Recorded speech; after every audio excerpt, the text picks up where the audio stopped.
예, 오늘 이제 세 번째 강의 우리 한국사의 계보도 중에서 오늘은 그 팔도 지역의 그 기질에 대해서 제가 설명을 한번 해보도록 해보겠습니다.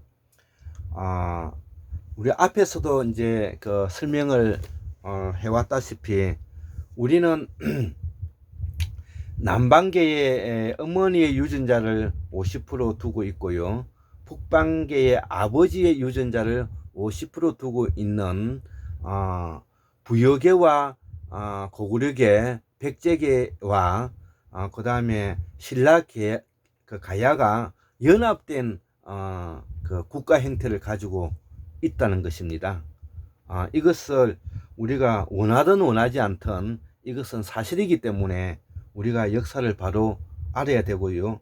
이것을 바로 알므로써 우리의 정체성을 재확립해보는 의미가 있다. 저는 그렇게 생각해서 이 지금 현재 강의를 하고 있는 것이고요. 뭐 세세한 부분들은 제가 요 지금 현재 말 속에 일단 다 담겨 있기 때문에 그렇게 이제 이해해 주셨으면 좋겠고요. 자, 그러면 어떻게 해서 신라 가야계와 그 고구려 백제계가 문화적으로 차이가 나는가에 대해서 제가 먼저 설명을 드리겠습니다.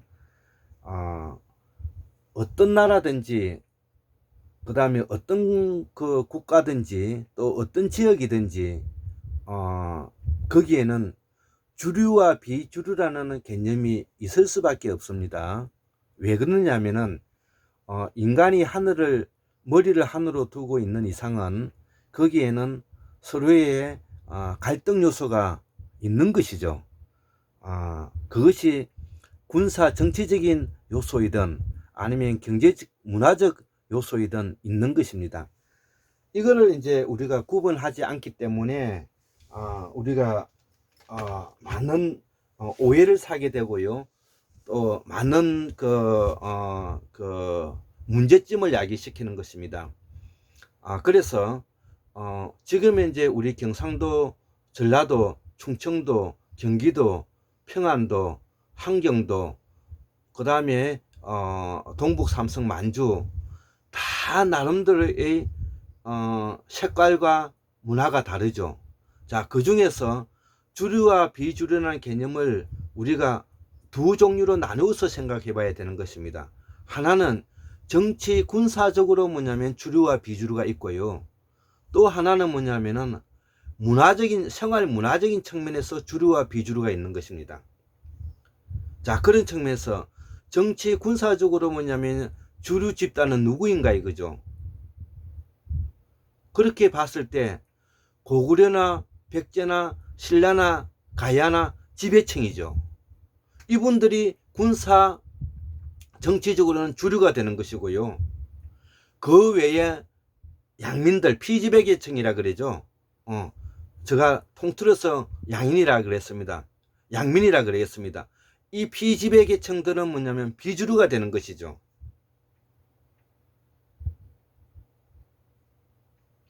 그렇기 때문에 우리가 호남에 살든 영남에 살든 충청도에 살든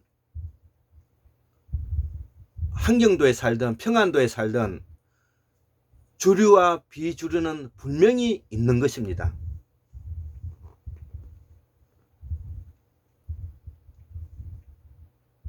그리고 또 한 가지 분명히 짚고 넘어야 될 부분이 생활 문화적인 측면인 것입니다.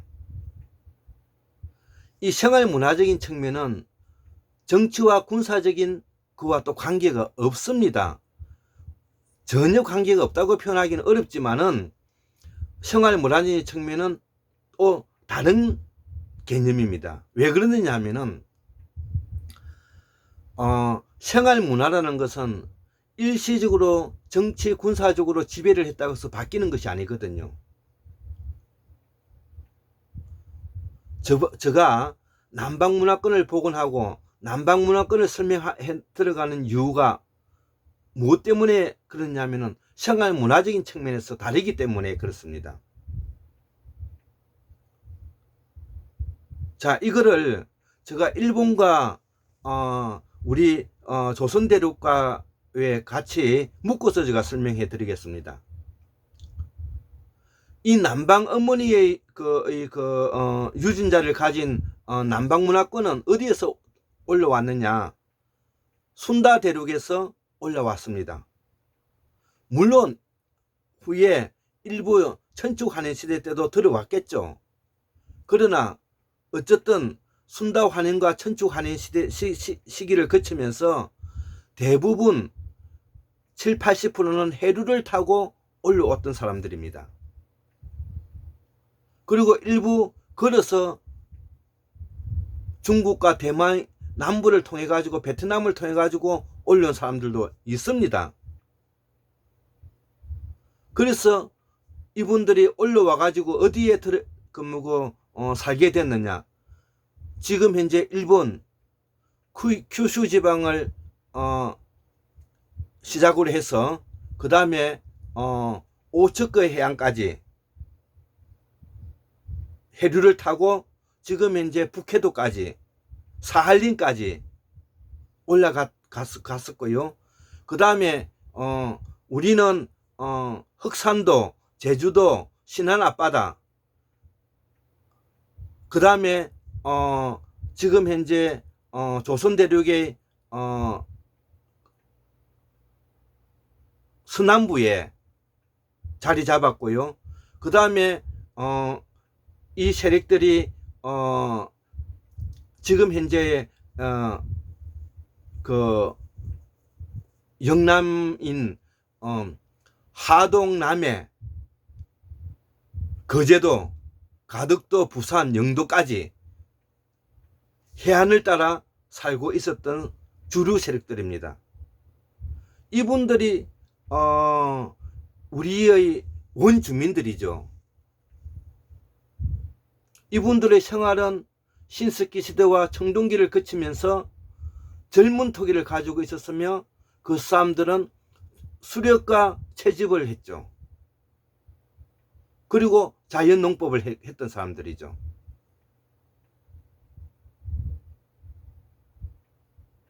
이분들이 오랜 시간 몇천 년 동안에 여기에 이 땅에 정착하고 일본 땅에 정착하고 그 다음에 황해 지역에 중국의 서남부 중국의 입장에서 보면 동쪽이죠.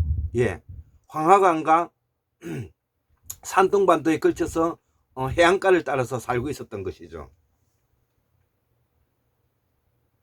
이분들을 통틀어서 우리가 젊은 토인이라 말하고 신석기를 통해서 우리 땅, 그 다음에 일본 땅, 중국 땅에 살고 있었던 사람들인 것입니다. 이분들의 문화는 하루아침에 바뀌는 것이 아니죠. 하루아침에 누군가가 정치 군사적으로 지배했다고 해서 그 생활 문화가 바뀌는 것이 아니죠. 그래서 제가 표현하기를 생활 문화는 핵폭탄으로도 파괴되지 않는다, 이런 표현을 쓰는 겁니다. 이것이 바로 오늘날의 일본 문화를 낳았고 우리는 한국 문화를 낳았고 중국은 중국 문화를 낳은 것입니다. 이것이 유전자의 형질을 낳았습니다. 그 지금 현재 큰 중국도 북방 중국인들이 모든 문화와 문명을 개척했지만 그것을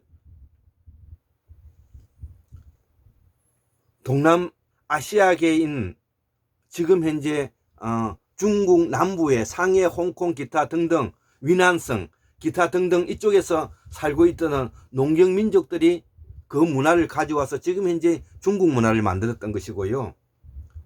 일본은 조몬이라 해가지고 일본의 원래 그 아이누족들도 있지 않습니까? 이분들이 원래 원주민이란 말이죠. 이분들이 BC 3세기경에 북방에서 내려온 지배계층들의 정치 군사적인 그 피지배 계급이긴 했지만 그것을 누르고 지금 현재 일본 문화를 만들어냈다고요. 당연히 우리도 마찬가지죠. 지금 이제 우리 한국의 문화가 그래서 만들어진 것이죠. 우리도 마찬가지죠.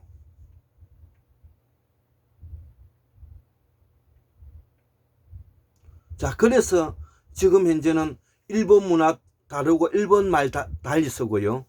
우리는 조선말 따로 쓰고 조선 문화가 다른 것이고요. 중국은 중국말 따로 쓰고 중국 문화가 다른 것입니다.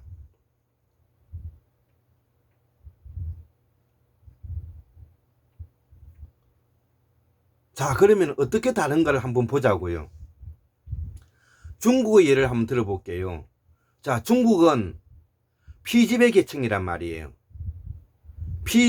피지배 계층들에서 살아남기 위해서는 어떤 걸 가져야 되겠죠? 신의와 의리가 중요한 것이에요. 그렇기 때문에 지금 현재 우리가 중국 문화라면 뭐 의리가 신의가 강하다 이런 것이 있고요. 그리고 그들 문화에서는 할아버지 할머니가 부당하게 핍박받았으면 손자 정손자에 가서도 그거를 보복하는 원수를 갚는 것이 그들의 문화이죠. 그럼 왜 그러느냐는 거죠. 피지배 계층들끼리 저것들이 모여 살 때는 모든 환경이 열악한 것입니다. 그런데 그 열악한 가운데서도 옆집에서 어름이 있어서 도와줬습니다. 돈을 빌려줬습니다. 12월 30일 갚기로 1,000만 원을 갚기로 했는데 만약에 갚지 않았다. 그러면 중국의 문화는 그 약속을 지키지 않는 그 사람에게 대해서 보복 행위가 들어가는 겁니다. 왜 그럴까요? 그들 문화 속에는 어렵게 모아갖고 상대편을 고려하고 배려해서 도움을 줬는데 그 사람이 약속을 어기게 되면은 내 생활과 생존에 모든 문제가 걸려있기 때문에 그런 행태가 문화로 자리 잡는 것이죠. 중국 사람들이 왜 이사를 가지 않습니까? 바늘 하나 잊어버리지 않겠다는 그런 근검성에서 나오는 것이죠. 자, 그리고 일본 문화를 보자고요. 일본은 지금도 자연 숭배 사상, 정령신앙 모든 뭐냐면은 신앙이 대상이 되지 않는 곳이 없습니다. 그리고 개인주의적이죠. 그러면서 그 사람들은 아주 뭐냐면은 예의가 바르죠. 그리고 복종하죠. 그것은 바로 북방계의 아버지들이 쳐내려 가지고 그 원주민들을 핍박했기 때문에 그렇습니다. 지금 기록에 제가 정리를 해놨는데 BC 13,000년부터 BC 300년까지 약 13,000년 동안에 그 일본 땅의 원주민들입니다. 그리고 BC 3세기경에 BC 300년경에 북방 동호인들, 예족, 매족, 북방 민족이 쳐내려가죠. 그리고 신라, 가야, 고구려, 백제계가 들어가죠. 이분들이 누구예요? 군사 정치적으로 지배자들이잖아요. 그 원주민들을 뭐냐면 핍박했겠죠.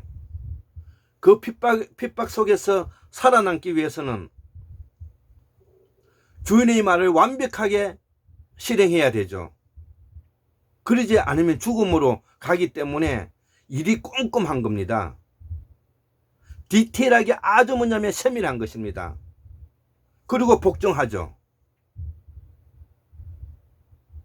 여기서 누구든지 지배 계층이 들어가게 되면은 상대적으로 경쟁자인 남자들은 제거하죠.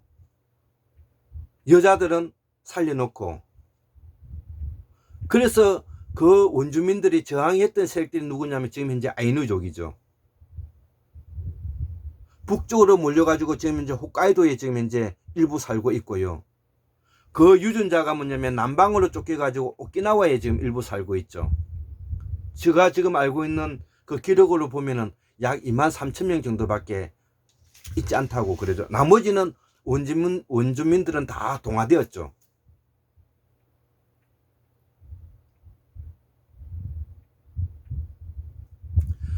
동화되지 않고 고립의 길을 가게 될 때 얼마나 한 민족이 이렇게 흥망성쇠가 눈에 보이는가를 우리 또한 겪고 있고 일본 아이누족을 보면서 우리가 이해할 수가 있죠.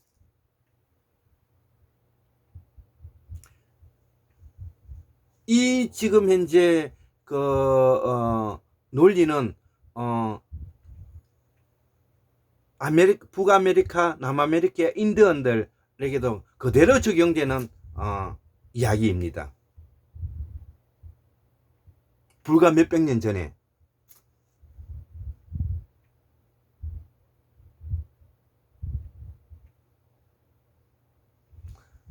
자, 그래서 우리는 주류라는 이름으로 두 가지를 혼돈에 쓰고 있습니다. 어떤 때는 그렇기 때문에 예를 들어서 충청도를 제가 기지를 예를 설명을 해 드리겠습니다. 충청도에서 무엇 때문에 독립운동가가 전국에서 제일 많습니까? 그리고 충청도가 왜 양반이라고 합니까? 그것은 충청도가 우리 한국사 이래 오랜 세월 동안에 주류들이 정치 군사적으로 주류들이 건재했기 때문인 것입니다. 그리고 지금 현재 충청도 지역의 곡물이라든지 그 다음에 풍요로운 뭐냐면은 농산물과 해산물에 인해 가지고 그거를 경제적으로 담보되었기 때문에 생활 문화적인 측면도 우수했기 때문에 양반 문화와 그 다음에 애국지사들이 많이 노는 이유입니다. 자, 그에 반해서 중국에서 전란을 피해 가지고 보찜을 들고 살기 위해서 산둥반들을 건너 가지고 우리 지금 현재 충청도의 서남부에 지금 현재 들어왔다고 보자고요. 자, 그분들은 엄마 아버지 아들들이 살기 위해서 주인에게 굽신거려야 되지 않겠습니까? 눈치를 봐야 되지 않겠습니까? 이 사람 눈치 보고 저 사람 눈치 보다 보면은 자연적으로 뭐냐면 결정을 못하게 되죠. 그것이 오늘날에 뭐냐면 우리가 말하는 핫바지 아닙니까? 핫바지 이론이 아닙니까? 그렇기 때문에 우리가 핫바지가 나쁘다는 말을 해서는 안 되고요. 그 다음에 뭐냐면은 이것이 뭐냐면 옳다고 말을 하고 할 것이 아니라 우리가 공부를 함으로써 그것을 우리가 터득해 들어가야 되는 것이죠. 자, 전라도 이야기 한번 해볼까요? 전라도 사람들은 서남부 지역은 적어도 뭐냐면은 10,000년 넘게 그 지역의 해안가를 중심으로 바닷가, 신안, 흑산도, 영산강, 나주, 목포, 제주도를 포함해서 이 지역에는 바로 그러한 원주민들이 남방계 원주민들, 엄마 아버지의 원주민들이 수수만 년 거기에 살았던 사람들이라고요. 그렇기 때문에 섬들 나라기 때문에 외부의 침입이 상대적으로 많지 않았다고요. 그러니까 그분들이 독특한 문화를 가질 수가 있는 거예요. 그게 오늘 전라남도의 기질이지 않습니까? 상대적으로 엄마 아버지가 키가 적죠. 왜? 남방계에서 올라온 사람들이고요. 그리고 그분들은 군사 정치적으로 지배에서 자유로웠던 사람들이거든요. 그렇기 때문에 그분들의 생활 문화에서는 다양성이 많죠. 그리고 목민관, 지배자가 선정을 베풀고 잘할 때는 잘 따라주죠. 그렇지만 지배자가 정당하지 않다든지 폭정이 심하게 되면 뒤집는 근성들이 있죠. 그 다음에 생활 측면에서는 아주 철저한 개인주의죠. 그리고 소승불교적 요소가 있고요. 남방문화가 그렇지 않습니까? 그렇기 때문에 공동의 이익에 대해서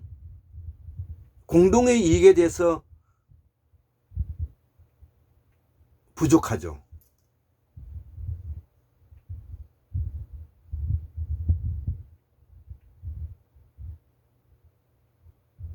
정이 많죠. 장점으로는 근면성실하죠. 그리고 아주 헌신적이죠. 그쪽 사람들은 자식과 손자, 손녀에 대해서는 아주 지극하잖아요.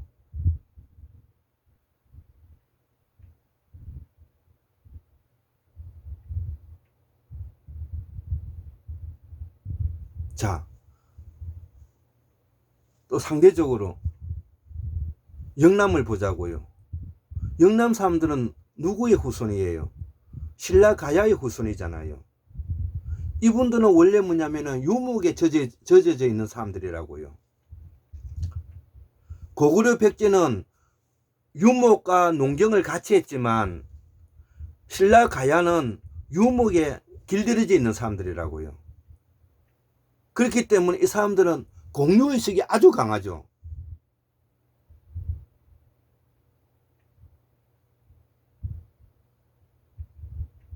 어떤 경우에도 뭐냐면은 나누어 가지는데 누구가 독단적으로 이익을 취해가지 못하죠. 그러면 죽습니다. 이것이 호남과 영남의 차이점입니다. 이 두 개를 누구도 뭐냐면은 서로 이게 더 맞다 안 맞다 말할 수 없는 거예요. 왜냐? 전라도 쪽에서는 농사를 지어야 되고 그 다음에 바지락을 캐야 되면 모든 것들이 내가 도구가 있어야 되잖아요. 그렇기 때문에 모든 것들을 내 것부터 챙겨놓고 시작한다고요. 내 자식, 내 아들부터 먼저 생각하고 한다고요. 물론 영남 사람들도 그렇지 않다는 건 아니지만 그런 면에 비하면 더 훨씬 약하다는 거죠.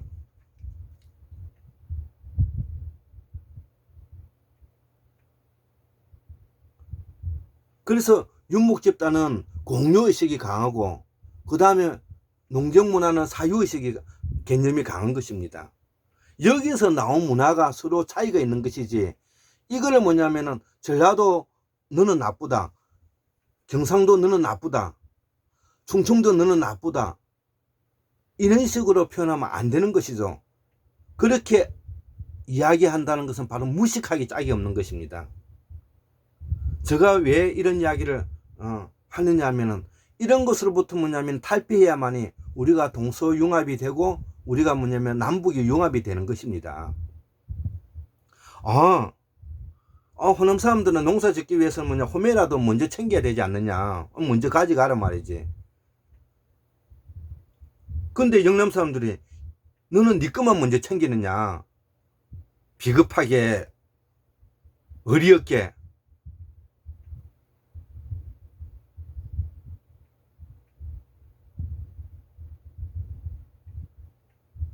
그리고 호남 사람들은 영남 사람들에게 뭐야 엉큼하게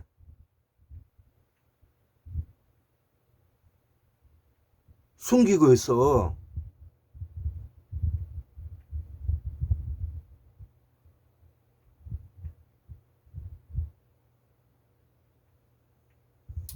자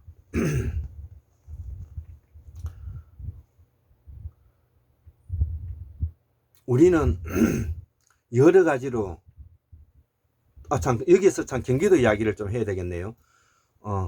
경기도는 알다시피 신주와 적현이라는 이름을 가지고 있는 것이 이게 경기입니다. 즉 신주라는 것은 뭐냐면은 황제가 살고 있는 곳을 신주라고 하고요. 적현이라는 것은 황제가 직접 통치하는 곳을 뭐냐면은 적현이라고 합니다. 이거를 두 개를 합쳐서 경기지역이라고 하는 거예요. 우리 지금 경기지역도 바로 임금과 황제가 사는 곳이었잖아요. 그리고 직접 통치하는 관할이잖아요. 사대문 안이 바로 그런 곳이잖아요.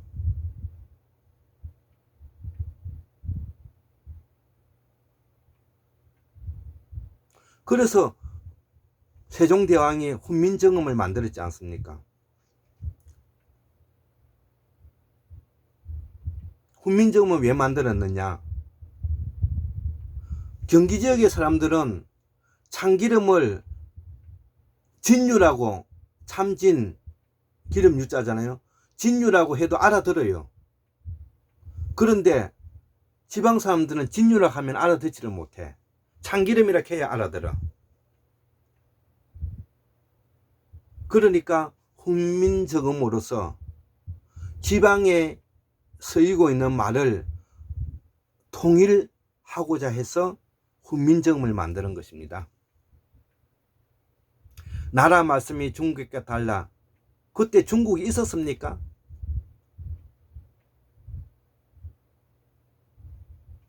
오등은 자아 조선의 독립과 조선임의 자유주의를 선언하더라.